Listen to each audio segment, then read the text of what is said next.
Hey everyone! Hi! It's Maya here with special guest Miss Angel Mobley. Angel. Hi.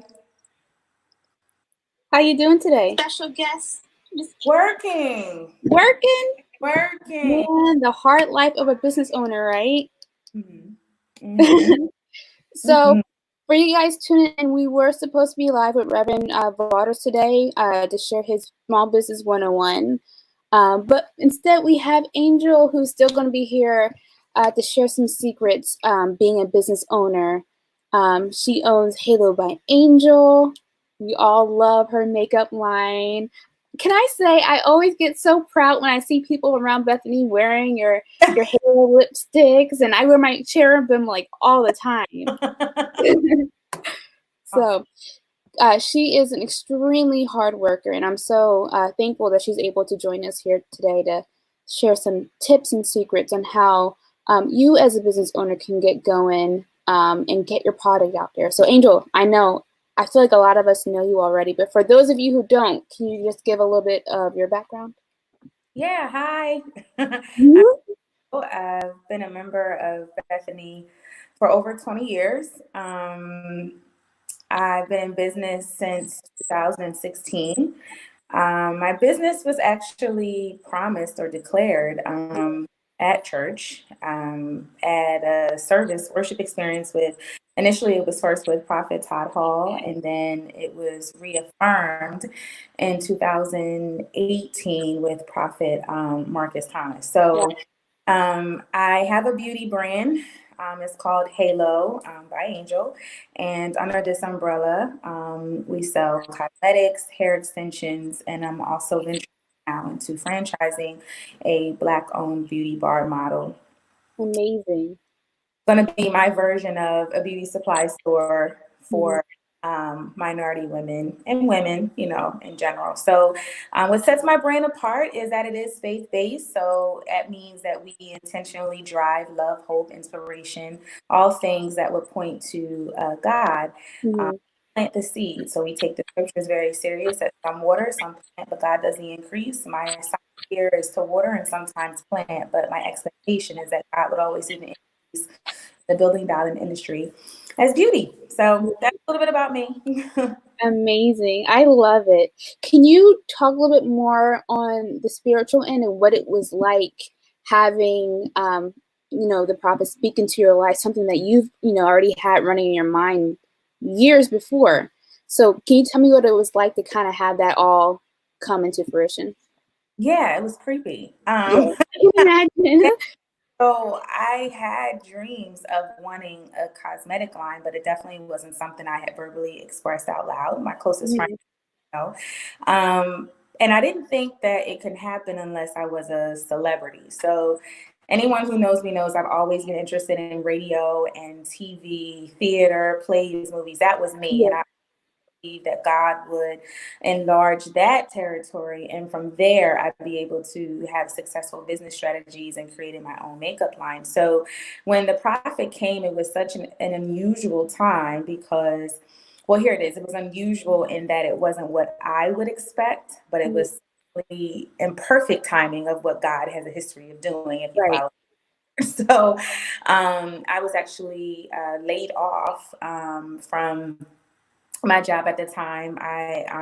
My degrees are in business, and so I worked in the business world. And so I was laid off, and I had a dream that I was going to have a cosmetic line, and it was called HALObyAngel. It was a dream. I didn't want to dream and say anything to anybody because I didn't think it was that valuable. Because I was like, well, I'm super famous, and then that's how it'll be. And so the day when Prophet Todd Hall came, it was actually an anniversary celebration for our pastor, Bishop Evans, and I had recorded this video, but that night I was in like excruciating pain and I was unable to come to service, which was completely weird at that time.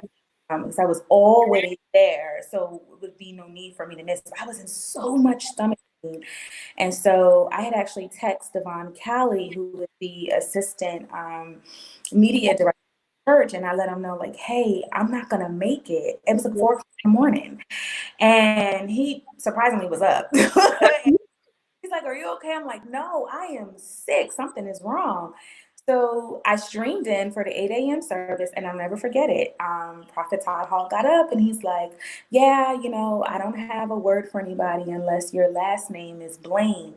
And instantly, I'm thinking of my friend Justin, who volunteers in the sound ministry. And I'm like, oh my God, he's talking about Justin. I'm all in. And so he gives this word to Justin. And then I'm like in my bed, I'm like weeping because I'm so excited for my friend. And I almost missed mine because then he says, and there's someone else, and if y'all pray hard enough, she'll feel better. Get here. And he said her last name, he said her name is Angel. Wow. And they put the camera on my mom, and I'm all like, they talking about this one? So my phone's blowing up, and I'm all like, oh no. I'm like, I pray now. You can tell me the secrets. Don't be telling somebody, I don't know. Don't play those games, sir. So when I finally did make it at the 11 o'clock service, he spoke right into my life. And what was most unique is that he talked about it being a dream.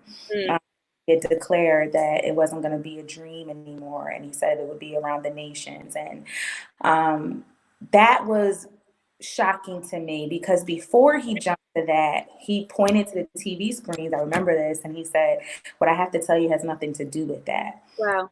But immediately he got my attention because up until that moment, that was what I thought God was going to do for me. I thought that platform he was going to use for me. And that wasn't the route he chose. And so having that experience was awkward. It was also so affirming. Yeah.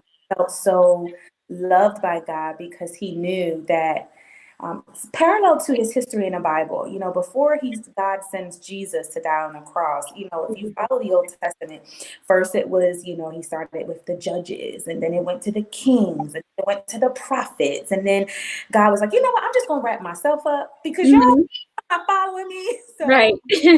parallel to that, God sent me a dream, and I was like, that was nice. I woke up the next day. He's like, you don't get it.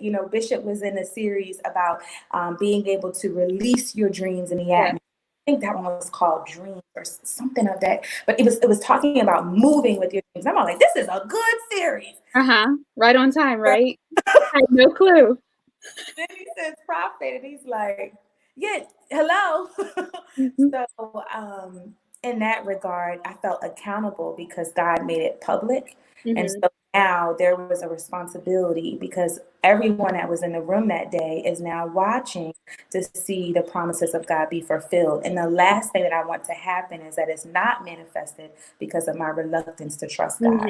And so I needed that kind of pressure, for the lack of better words, to make me press into the promises of God. But it was awkward in that I totally didn't see that one coming. So, that kind of makes me think of what the series we're in now, Dream Maker, where God's dreams, his realities for us are far greater than what we could ever think. So I think that's just very fitting into the way that God works, that we have our eyes set on things going one way. He's taking us all the way over here. Yeah. And it's encouraging to know that we can't max out in imagination when it comes to, like, you can't outdream them. Right. And that is the inspiring part, because just when you think like, oh God, give me my 5 million and a mini mansion. Oh, you want, girl, I did the work days. Ask me for more. Like, so it's inspiring that you can't max out on your dreams when it comes to God, because he exceeds what we think. So that's encouraging.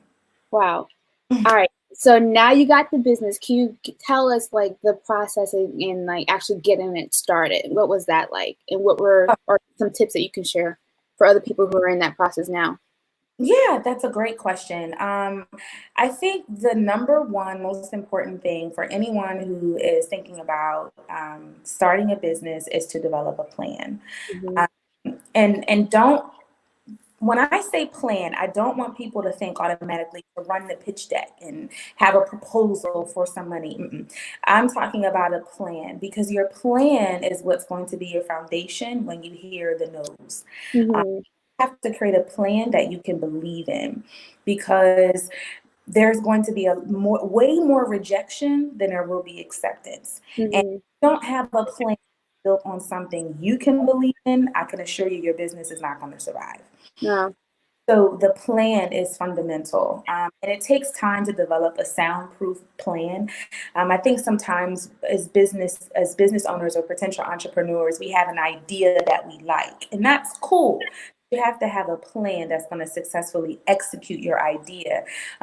So like, when you start thinking about social media, it's nice to have a lot of followers, but if you have, and you can't turn those clicks into likes that actually turn into purchases, you have an idea. You don't have. So developing a solid plan is the very very first thing. Something that you can believe in. And even if you're in a situation where it's like, I know this is what I want to sell, but I have no idea how it's going to get there, that's part of tweezing out your plan. So in business, they teach you something called a SWOT analysis. And this is really, really, really important. I apply this to almost every area of my life. So if you're watching this right now, please, please, please take this part of what I'm saying extremely serious. If you're thinking about starting a business, you want to develop what we call a SWOT analysis. SWOT, SWOT. S stands for your strengths. W stands for your weaknesses. O stands for your opportunities. And T stands for your threats. Here's why this is important. Every business plan has to have a SWOT analysis. You have to know your plan's strengths, and you've got to be honest enough with yourself to address the weaknesses. Because if you don't see the weaknesses, your competitors will, and that's to withstand. So have to be frank and honest with yourself, even if your weakness is like, I don't know how to strategize on social media, or I don't know how to secure financial backing or resources. You've got to be honest with your weaknesses. And then here's my favorite, opportunities.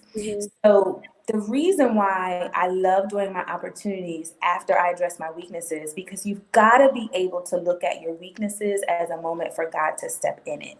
So of course, in business, they're not teaching you the spirituality of this component. I'm sharing this part. You've got to be able to look at your weaknesses and be able to see God strengthen it.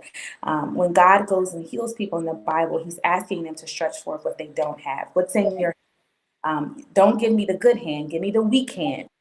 So being able to recognize an opportunity in your weakness is going to build you strong.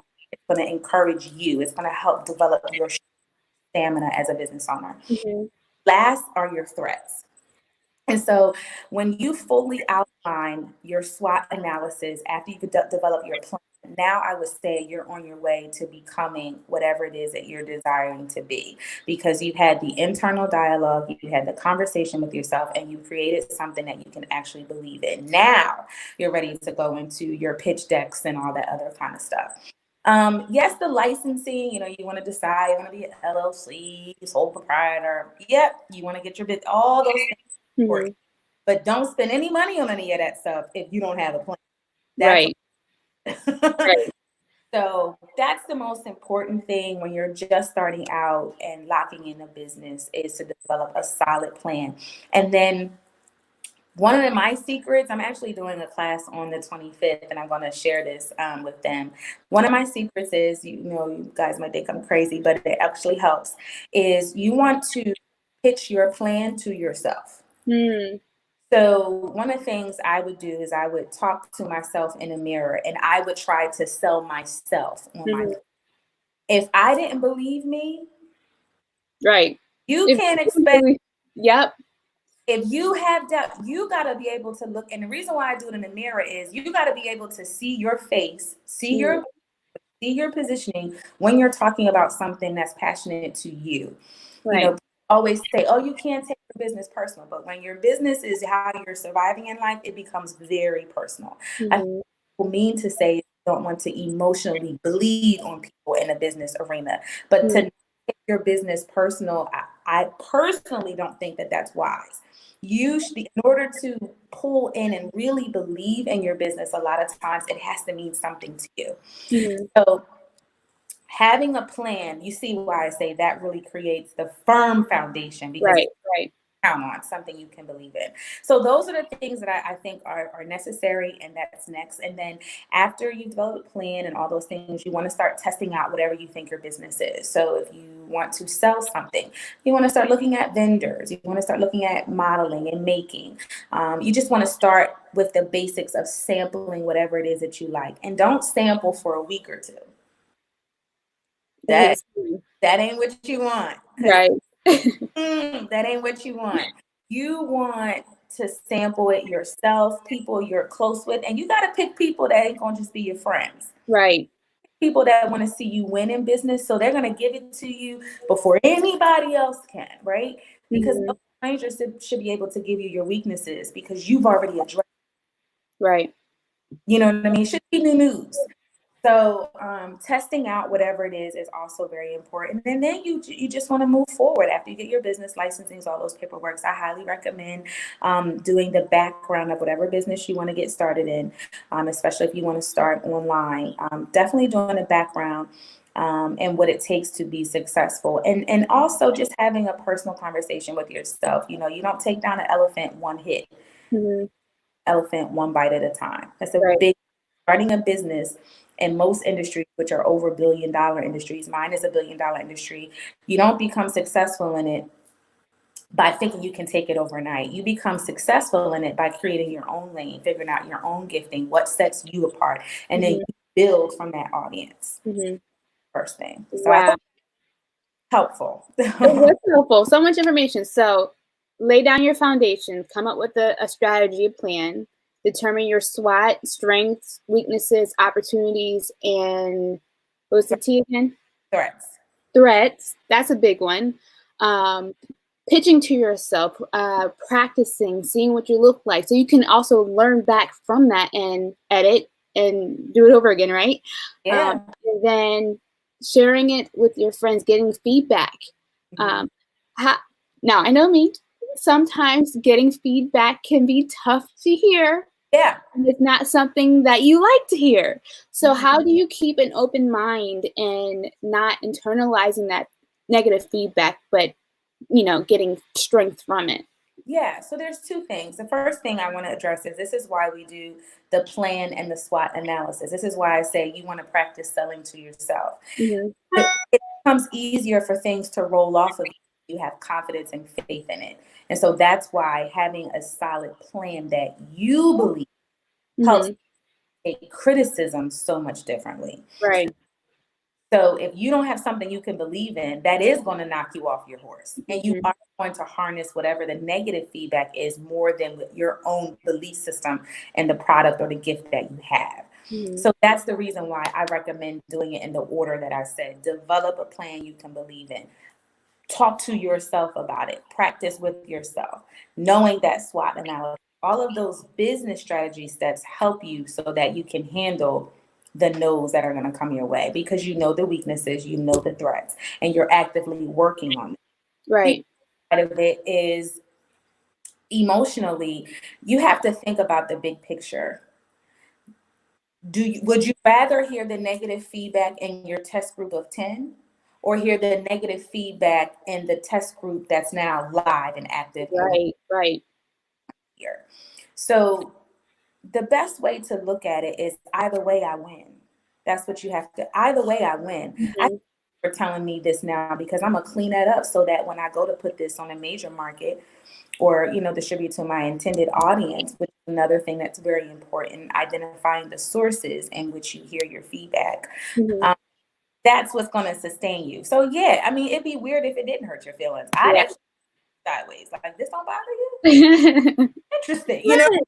Right, learn from it. Passionate enough to say like, oh my God, you said it, what? So I'll tell you something. When I first started with my lipsticks, I knew that I wanted to create matte lipsticks. Matte, M-A-T-T-E, for some people that are listening, right? And so at the time, matte wasn't popular in my chosen demographic of sales. Wow.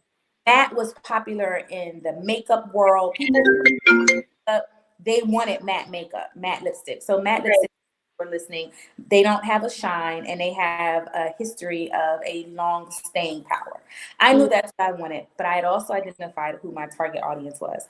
I knew that my demographic were churchgoers, believers, and even though I wanted to target the 21 to 35 population at that time, to be truthful, the people who were most endorsing me were actually 35 and older. And so I knew it was going to be a challenge getting them, this group that doesn't know nothing about matte lipsticks, right? Right. And an older demographic. And so I went ahead and I moved in and I gave it to a couple of people that I was testing out, and they were all in. They're like, I love it, I love it, I love it. I'm like, okay, great. Now these were my demographic, who I sell to, right? Not the people who were purchasing my products yet. So keep that in mind. So when I released my first line of lipsticks, all of them were basically mattes. And I remember people come back like, Angel, I can't do this. This stuff don't come off. I'm not you. How do you even work? And I was just like, no.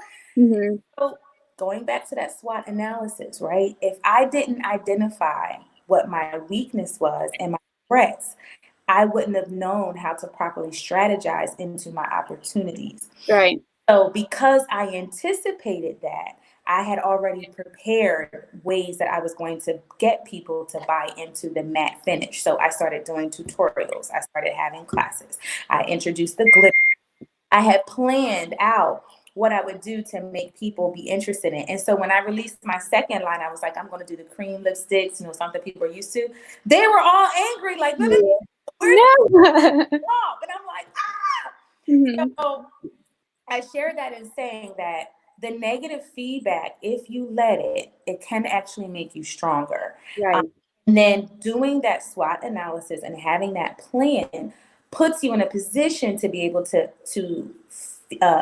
fuel it, Mm-hmm. and you've already been prepared for it. So now it's your job to develop a plan so that you're right, that you still believe in. How am I going to make you fall in love with matte lipstick? Because I believe in it.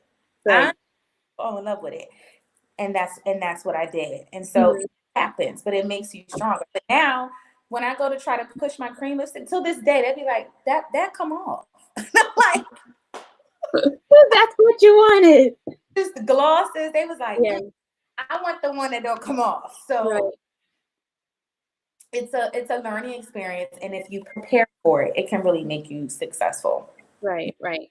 So that kind of makes me think too that you have to be able to still have an open mind, right? Oh, yeah. We all have our target audience, but you have to keep in mind what your actual demographic is.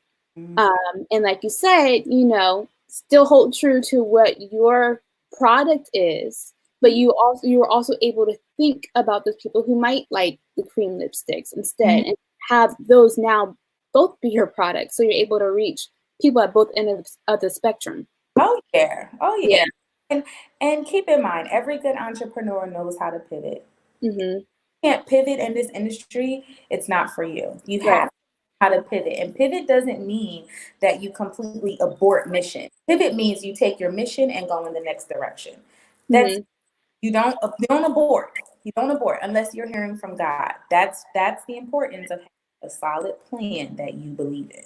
Because once you lock in on that thing, you already know it's you and God. Y'all together. And if his name is on it, it ain't gonna fail. He not out here. So he ain't gonna let his name be compromised. True. Sis. He's not a fraud. So hopefully that was helpful. Are we live on Facebook? I can't tell. I don't know. We're live on Facebook, YouTube, and Periscope. I know we have a good amount of people who are watching. I want to give them the opportunity to ask you some questions as well. So if you have questions for Angel, leave them in the comments so that we can ask them and give you some good tips before she has to go. Perfect. So Dawn says negative feedback can make you stronger, and that is good. Reverend Kelly Mobley says that she loves your matte lipstick.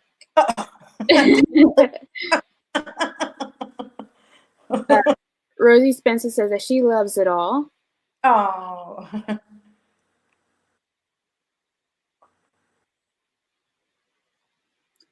Sherry says, "Thank you, Sister Angel, for your testimony. May God continue to bless you 1,000 times more as He has promised you." Wow. Yes.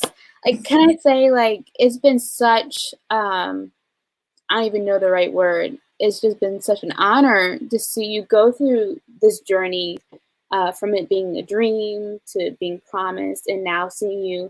I know it's hard work, but I always get such a thrill, like seeing you do your thing. Oh wow, that means a lot.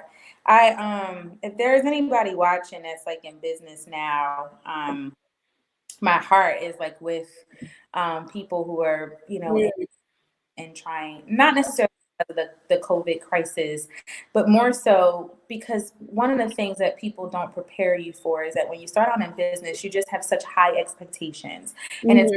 hard to maintain your optimistic spirit when you're in business because there's so many pessimistic people in business and there's so much negativity in business.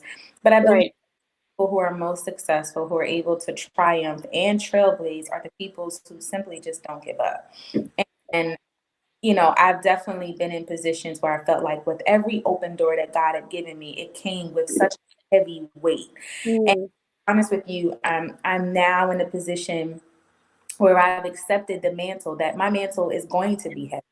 And when you think about it, why would it be light? For the things that I'm asking God for, I can't expect it to be something that doesn't come without responsibility. And right. I'm responsibility with weight, because anything that you're responsible for, it costs you something, whether it's financial, Mhm. spiritual, it costs you something. And so the things that I'm asking for in my life, in business, I'm asking God essentially, help me to give people you in a beauty brand. Right. First off, the enemy and his folks is like, wait a minute. Now, one thing to be selling your little lipsticks. What you mean give them God? Hold Mhm. up. So I can't expect for the enemy, the adversary, and his armies not to try and shoot their darts, right? And I want to say the same thing to, any business owner that's out here. The things that we're asking God for, we cannot expect it not to come without any burden or heaviness. And finally come in a position where I've accepted, hey, it's going to be heavy. But look at the fact that I don't bear that weight alone. Even Christ, when he was going up to Golgotha to die on the cross for our sins, he had someone carrying the cross with him. Mhm. Yes, he took on the weight of sin for humanity, and I'm not at all saying do that alone. But what I'm saying is, from the beginning of time, God has always had a history of encouraging us and saying that it's not good for us to be alone. And Right. inserts himself in every situation that we're in. That's his promise to us. So my mantle is not going to be light, but the beauty is I'm not carrying it by myself. Mm, I have, I have a support system. I have God. I have a plan, and those things keep you inspired. mhm. Sometimes it's easy to get knocked down off your horse when you're in business, but you got to know how to pivot and to keep moving forward, and just remind yourself that you're not alone. Even when you feel like it's silence, you be like, God, Right. a hard blow. Yeah. Where are you? And be strong. I be sounding like David in Psalms. Like, did you forget? Hello. Yeah. But but sometimes the teacher is silent during the test.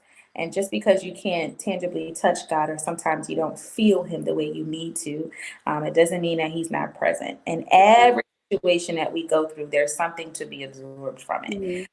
Even the situations we put ourselves in, it's to Right. be absorbed. So for every person who's in business right now, I just want to encourage you. I know we hear it all the time, but genuinely, just don't give up, because the people that we look at, the KFCs, the Popeyes, the Mac makeup, the successful franchise businesses, somebody didn't give up. Right. It didn't start out with a bunch of stakeholders and people buying stocks. It was Mhm. somebody that had a vision. Mhm. Colonel Sanders, I think my mom had told me he had been rejected, I think almost 60 times. He didn't become Wow. was well over a senior citizen. Mhm. All those no's. Jim Carrey used to walk around with a check that was written out for $1 million, and he was selling vacuums. Mhm. Oprah didn't know what she wanted to do until she was 30. So Right. the people that we look at like, wow, it all started. was somebody who was determined, I'm not going to give up. And what in that plan, whatever they believed in was enough to sustain them through all the rejection. So just want to encourage somebody right now in that area. Thank you. We have a few questions. Yes. I also see Reverend Vaughters is here now to join. So I'm going to add him into the stream also so you guys can kind of bounce off of each other. Hey, Rev. Hey. Let me make sure we can hear you.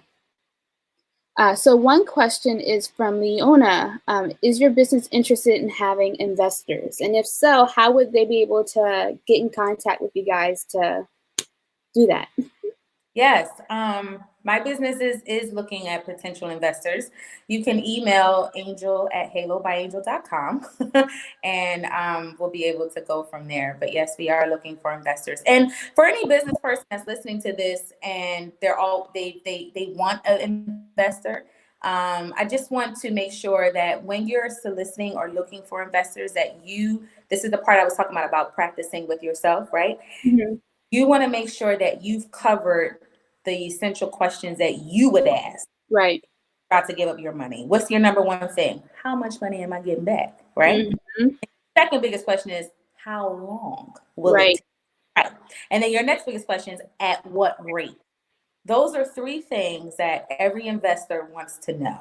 And think if you were getting ready to give up, 25,000, 50,000, $250,000, whatever, wouldn't you want to know those questions right away?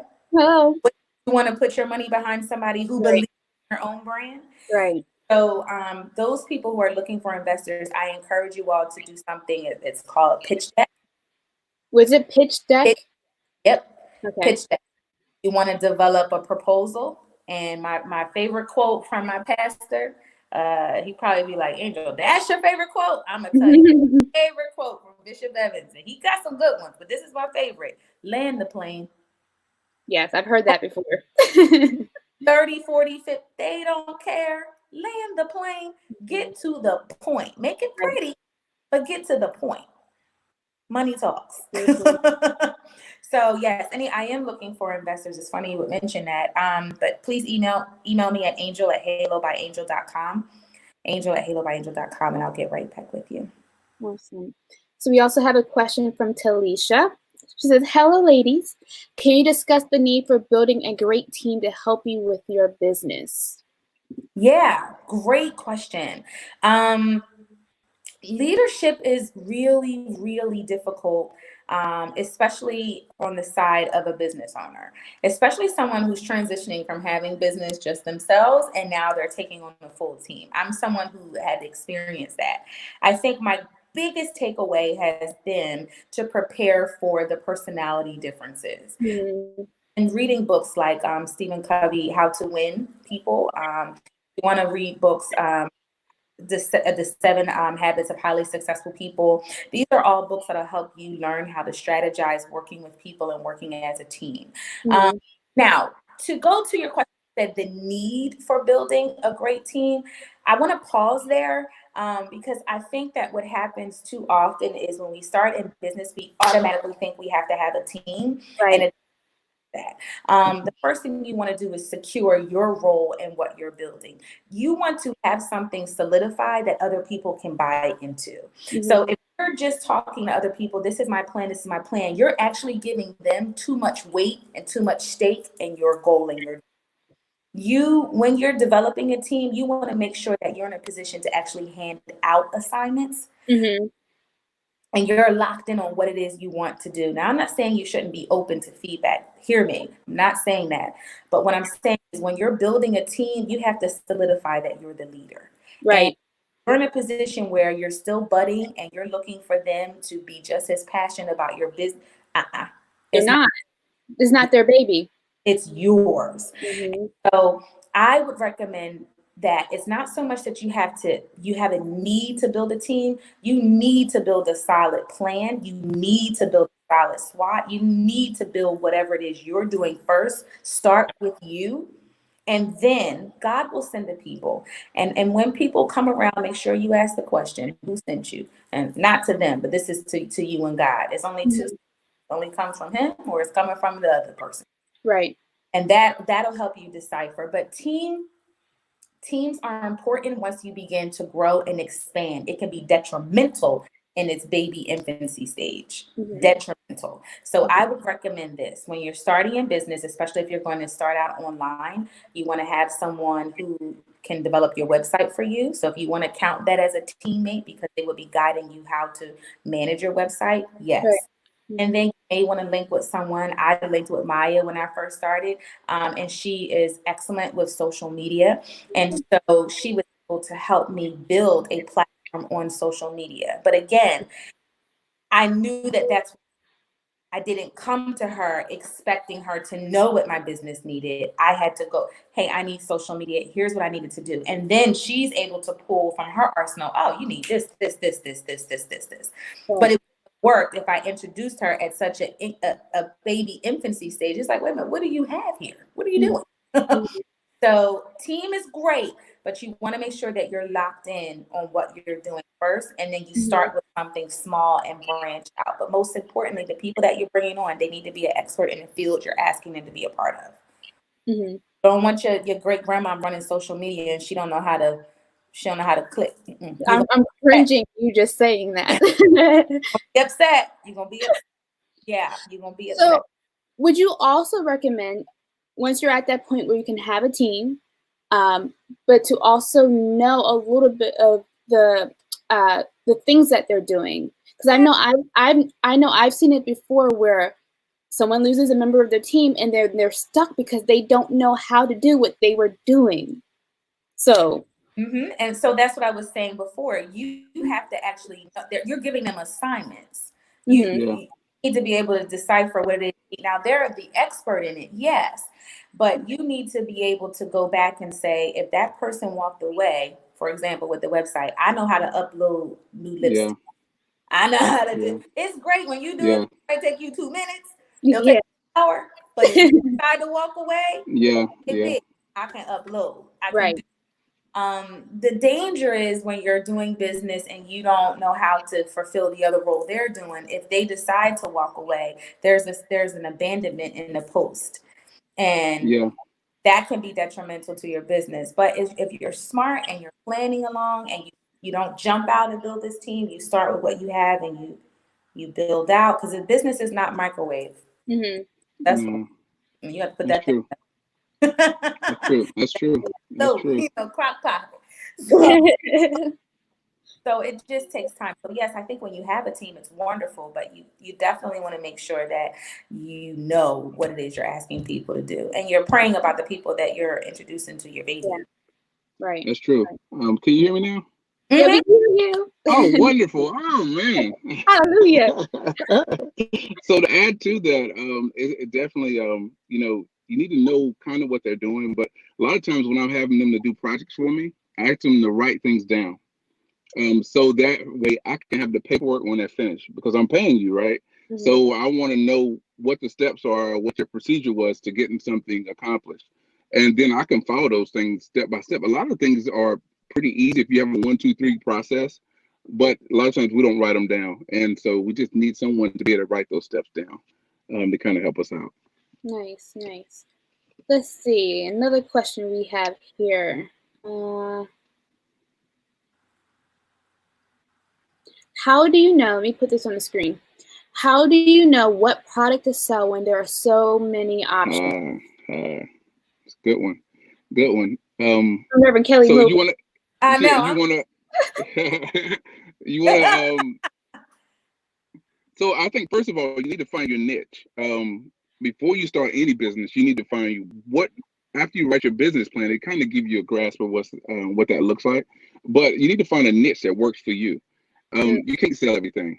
It's impossible. But you need to find out I always ask, what's going to make you different? That's my question. What's going to make you different than somebody else? Because there's so many things out there to sell, so many things out there to get involved in. But what's going to make your particular item different than someone else? And it could be a part of you selling it, but also what makes that different? You got to find a niche or find one thing that makes you better. Do you have the best pizza sauce ingredients? Do you feel like your tan lotion works better for different color skin. I mean, what's your difference that's going to make you stand out for the rest of them? And you want to add on to that? Yeah, definitely knowing what makes you stand out, but then also recognizing who your audience is. If your influence isn't with a senior demographic selling glue dentures, it's probably that's not going to work for you. You know what I mean? That's not your audience. That's not where your pulse is. So determining what products to sell also depends on where your influence is. If your influence is with, 14 to 16-year-old young girls, and you're trying to sell your products on Facebook, you're probably not going to be successful. You need to introduce yourself into the way of visual arts, because that cares about what they can see and how quick they can see it, as opposed to what they can read and when they can purchase it. And so I think you become much more successful in knowing which products to sell when you've been able to identify where is your influence, not where you want to be, right? Yeah. Because you can build to where you want to be, but where are you successful now? Like I said, when I first started in business, I wanted the 21 to 35 demographic, but that wasn't where my influence was. It was 30, and they was down for your lipstick, Angel, but we not mad at you. So identifying where your influence is, not that you have to abandon it, but you can get to where you want to, but that's to determine what products to sell. And I think the most important thing is and when to sell them. So what to sell, when to sell them, and then being able to transition, which still keeping where your influence is, and now stretching and expanding to where you want to go. It's all about your timing. Yeah, and I think she makes excellent points there, because when I bought this the cafe shop that we have over here, our demographic didn't give us the ability to sell biscuits and things like that at first. Our demographic said they wanted bagels and and high premium coffee. So that's what we stuck with. What works? The bagels. I knew nothing about bagels. I mean, we don't eat a lot of bagels where I come from. We biscuits and ham hocks and things like that. So I had to learn about bagels, everything bagels. Now I know all the bagels. French toast bagels, all onion bagels. But at the same thing, we couldn't ditch that. We couldn't ditch that model because that was our demographic, and they loved it, and for this particular area. But over time, we've been able to blend in. So now we do biscuits, breakfast biscuits. So now we have some dinners that we do as more Southern style, but we've mixed in our Southern taste in with what we already have, which makes a better product for the people, and they're ready to accept it. But you can't just overhaul everything, because that demographic might be what the Lord's blessed you with, and you just don't. Why do you want to go and change something that's not broken? So tap into what you have, make it even better. We've expanded those, so now we feel like we make the best bagel breakfast sandwich in Southern Jersey, and I believe it's just that good. I wasn't a big bagel person at first. I feel like it's too much bread, but everyone loves it. So now we might sell, over 200 bacon, egg, and cheese on the bagels, a week. We might, so things like that has really expanded, because what we did, we took that and we just expanded on it. We didn't ditch it. We just made it better. So. Right. And if I can just piggyback on this a little bit, I'm actually doing a workshop later on today at 3 on social media, and how you have to evaluate your content, right? You have to know your audience, and you have to do your research. You have to know your demographic.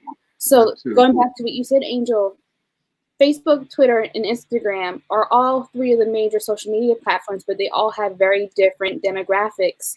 Millennials are going to be on the Instagram. The more seasoned people are going to be on Facebook. So evaluating your product, if your audience and your targeted audience is someone who's in that younger generation, you're not going to want to be on Facebook. So you have to do your research and knowing that, and then targeting or kind of moving your business strategy into the direction where your people are going to be. Yeah, that's true. That's true. You have to do that. Let's see. I think I saw. Oh, here's a question. How can you market your business in this pandemic? Yeah, wonderful. Who is that? Latoya. Wonderful question. It is a wonderful question. ask that. So here's the thing. Remember I said earlier, every good entrepreneur knows how to pivot. A pivot is not an abandonment. It's just a transition of another direction with the same business, right? And all that to Christ. When the judges wasn't working, he sent the kings. When the kings wasn't working, he sent the prophets. When the prophets weren't working, he said, forget all that. Let me wrap myself up in flesh, right? It's the same message, you know, choose God, the Redeemer, same message, same halo by angel. Now I've got to figure out a way to be successful in crises. I think the most important thing you have to ask yourself is, what can your business offer now?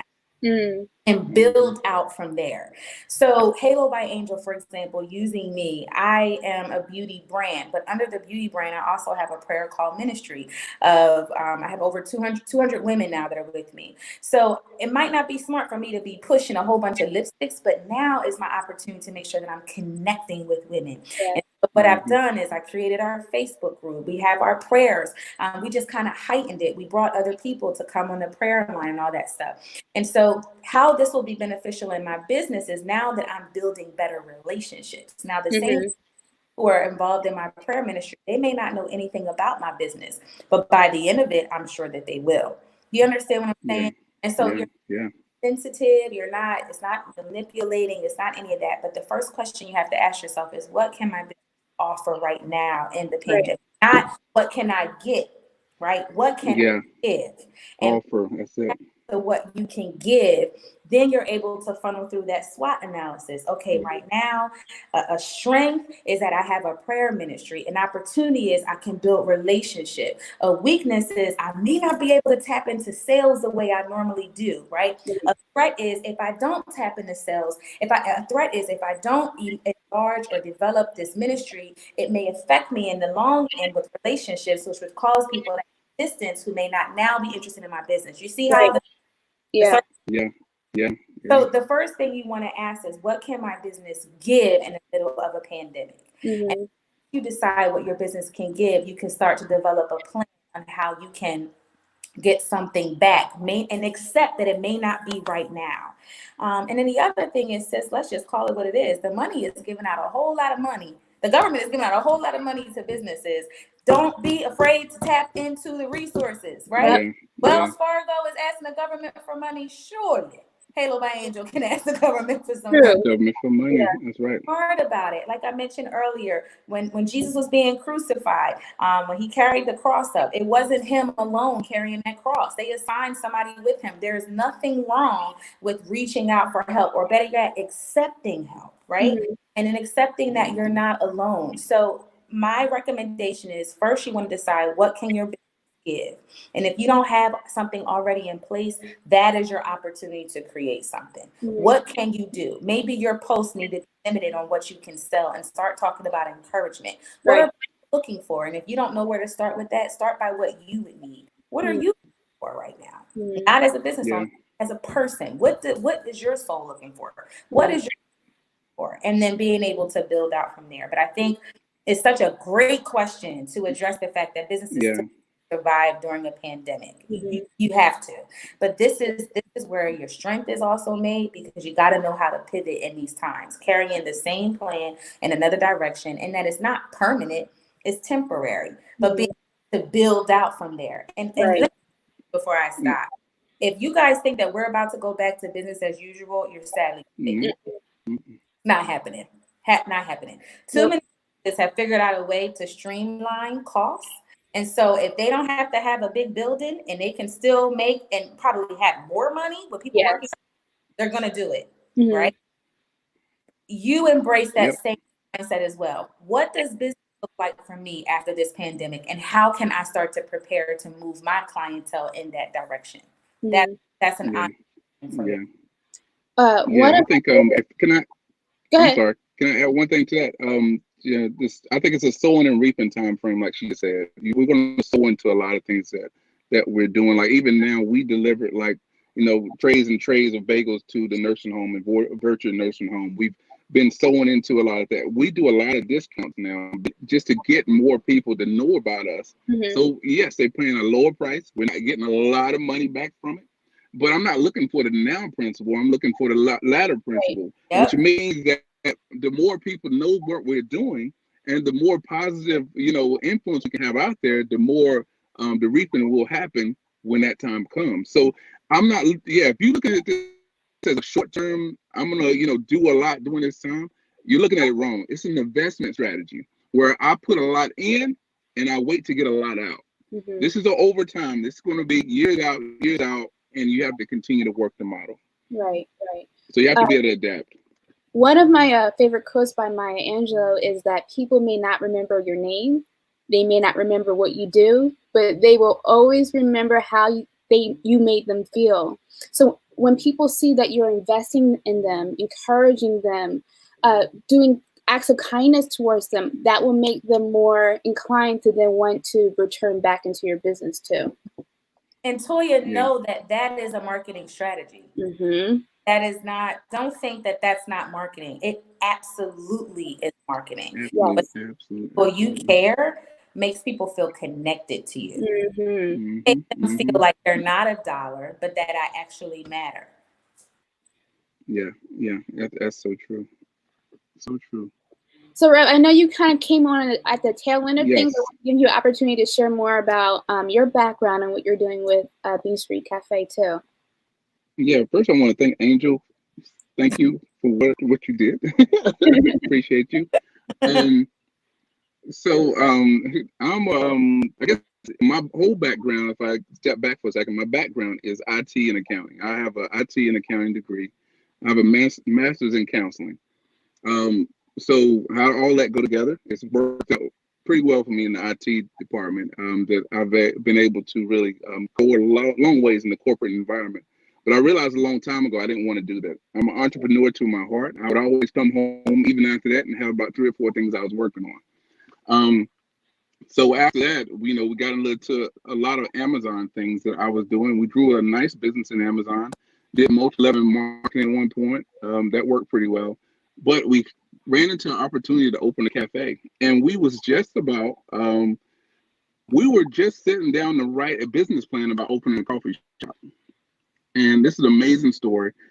We were sitting down, I told my wife, I said, we need to do something. You can come and you can work part-time and you'll be able to run the coffee shop and, all this good old plans. I said, let's write a business plan. Let's see what this looks like. We can start it next year. So we started to write the business plan. And before I knew it, I'm riding around with Larry. And Larry starts talking about coffee shop and the fact that he's about to retire and this woman wants to get out of this business fast. Yeah. Now, one thing you learn about God, if he gives you opportunity, you don't need to wait on it. We lose a lot of opportunity because of procrastination. Yep. I'll never forget this day after the backpack giveaway with Bethany that I could have went home because I was so tired. I said, no, Larry, we're going right now. And from that time point, we went ahead and took over the business. Now, mind you, I didn't finish the business plan right then because it happened so fast. And she wanted to sell so fast. So my business plan wasn't complete. I'm taking over. I've studied about coffee, but I know nothing about bagels. And we know nothing about a lot of different things of this type of shop. Mm-hmm. Now, the end goal was always for me to, be a grow business to a certain size. And then after a while, either sell it or franchise it.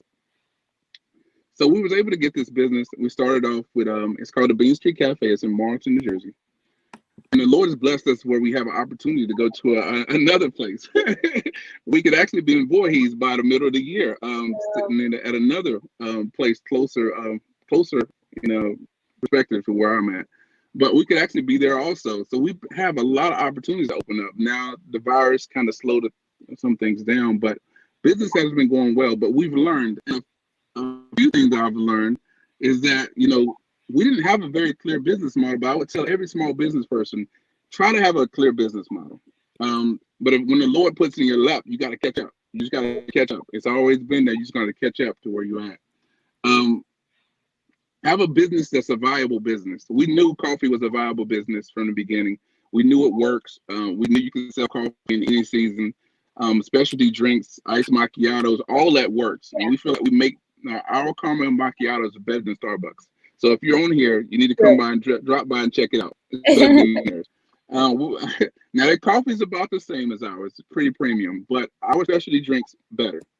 hands down. That's my plug. So we've been able to tap into what we do well, and what we do well, first of all, is customer service. That's one of the biggest things that we saw that was the difference between the old owner and who we are now. Customer service and being able to be reliable and having products in stock, which is a failure a lot of times in small business because you have a small business and you can't keep up with the demand, which allows people to go to other places where they can get their product easier. We want everyone to feel comfortable. If I order a baked egg and cheese on rye bread, that I have rye bread. You shouldn't have to change your product because you said that you told me on the menu that you had this product. Why don't you have it in stock? Right. That's one of the failures of a small business because I'm not coming back to it too often if you don't have the right product that I asked you for. So we want to make sure that we have everything. You say you have fresh coffee. Why isn't your coffee fresh? Things like that. It's the small things. I learned a long time ago. It's not the 95% that we do in business that don't make us successful. It's the 5% that we don't get right. Right. And that's the little things, the detailed things. Your food needs to taste the same every time it comes out of the kitchen. Every time, when you make a drink, most of the drinks need to taste the same. I understand some people got a little spin on it, but we need to be consistent in everything. If your place opens at 7, it needs to open at 7 and be prepared to take business. How about you go to the bank?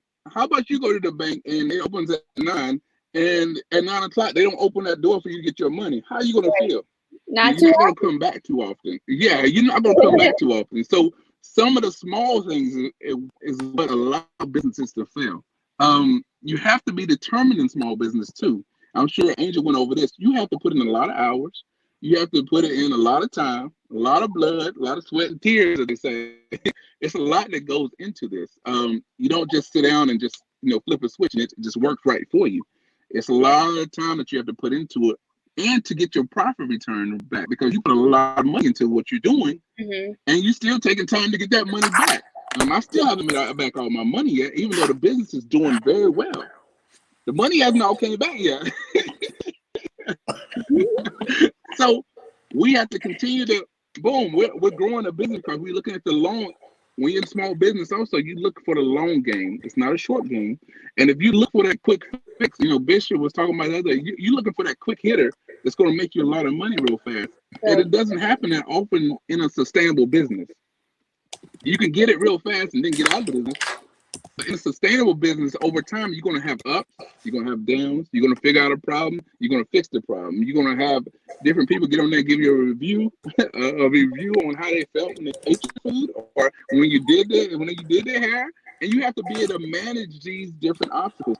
Yeah. And let me be honest, everybody is not an entrepreneur. Everyone doesn't need to own a small business. But you have to deal with people. And then if you cannot deal with people, for one, why do you have a small business that deals with people? Get you another business that you don't have to see people. Because if you have to see them every day, you have to be able to deal with them every day. Right. So really choose your business wisely. And I know I'm talking long, but I'm going to finish up. Really choose your business wisely because if you get into something, know who you are. Know what type of person you are. Because if I'm not a people person, I shouldn't be on the front lines with people. If I'm a behind the scenes person, I need to get me some type of internet business. I've had those before. Sell websites. Do what you can to, work that type of business for it. Whatever you need to do to be successful. I have about a couple of tips, and I know I'm really late and I don't want to run over time, but one of the things I had was here's 4 things that will, kind of help you when you're starting a business. Have a clear business model. A viable business idea, not one of those ideas that last for a season. Like, what was those things that came out? What would Jesus do bracelets or something like that? It only lasts for a quick hitter.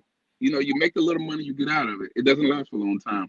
And you have to have a desire and a determination to make it happen. Because when everyone else fails on you, you're stuck with the bag. You have to be able to manage that. And you need to have some type of money or support to make it happen. Money's involved in this. Whether you like it or not, money has to be involved somewhere. There are some businesses you can start with $100, but it's not a lot of them. And another thing too, have people around you that know something about business. It's good to have someone, an outlet you can talk to, someone that you can lean on. And please don't, whoever's on here trying to start a new business, please don't pay all these legal Zooms and all them to start an LLC or an incorporation when you can go and do it for yourself for $150 or something like that. Yeah. It's so easy to do on our website nowadays. You can open up 25. I have 8 businesses. Wow. You can open up a business within 15 to 20 minutes just by sitting down and doing it yourself. Why go and pay $500 to $1,000 that you need to put into your business for something that you can do for yourself? Just know the right people, ask the right questions. If you want to contact me, contact me. I will put you in the right direction to be able to start these businesses the right way. Wow. That's my spiel because I was late. It was awesome. That was really good. I think it was Dawn. She wanted to know, Reverend Vaughters, what is the name of your business and the address?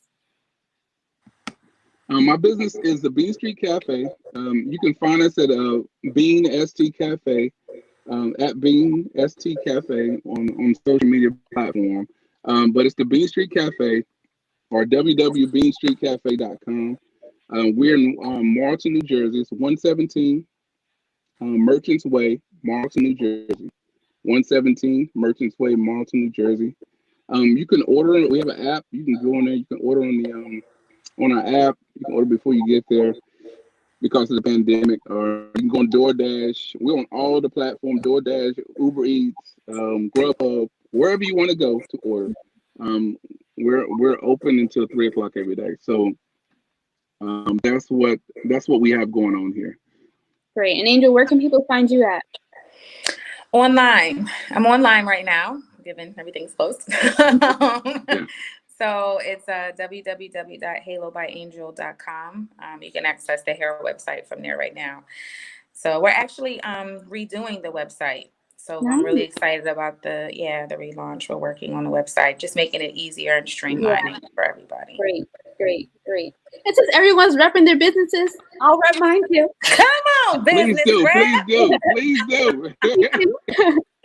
You can find me online at Myzie Media. It's Myzie Media. I also have a website, MyzieMedia.com, where I offer social media consultation and also doing those services for you as well.